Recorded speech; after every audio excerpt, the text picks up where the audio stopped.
রানী কিছু খাওয়াম না, জাল কিছু। এই ঝালমুড়ি বানাইতেছি। আসসালামু আলাইকুম। বিকেলের নাস্তার জন্য আজকে ঝালমুড়ি আমরা খাওয়াইতেছি। যে ঝালমুড়ি, কি কি দিছো ঝালমুড়িতে? ঝালমুড়ির সাথে হুম। আপনার পেঁয়াজ, তারপরে একটু লেবু কুচাই দিছি, এটা কি এটা? তারপরে আদা কুচি, হুম। কাঁচামরিচ, বাবা, ধনিয়া পাতা আর ওগুলো কি? একসাথে করে মাখাইয়া, পরে এখানে আছে ছানা বুট, তারপরে আলুর চপ, পেঁয়াজু ও, ছোট করে নিছি, হুম। এটা দিয়ে পরে সরিষার তেল দিয়ে মাখাবো। ঝাল ঝাল। হ্যাঁ, খুব মানে এটা বিকেলের নাস্তার জন্য খুবই মজাদার খাবার। আমরা সচরাচর এটা খাই।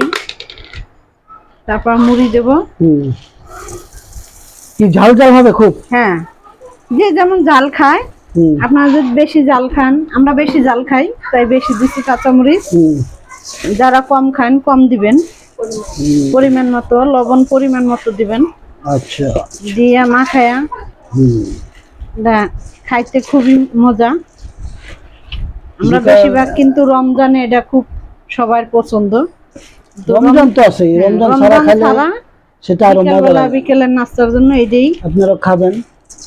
খাবেন, দেখবেন অনেক মজা পাবেন। তেল কি আর লাগবে? না, তেল লাগবে না। হুম। খেয়ে দেখো তো কেমন হয়েছে। দেখি একটু টেস্ট করি। হুম। হ্যাঁ, একটু লবণ লাগবে।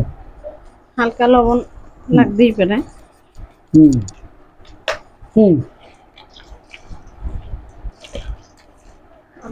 আমার মেয়ের খুব পছন্দের খাবার এটা, ঝালমুড়ি খুবই পছন্দ আমার মেয়ের।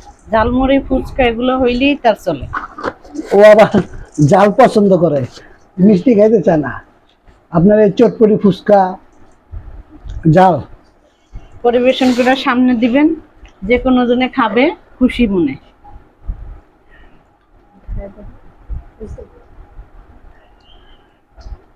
দেখি। আজকের ব্লগটা এ পর্যন্তই। আল্লাহ হাফিজ।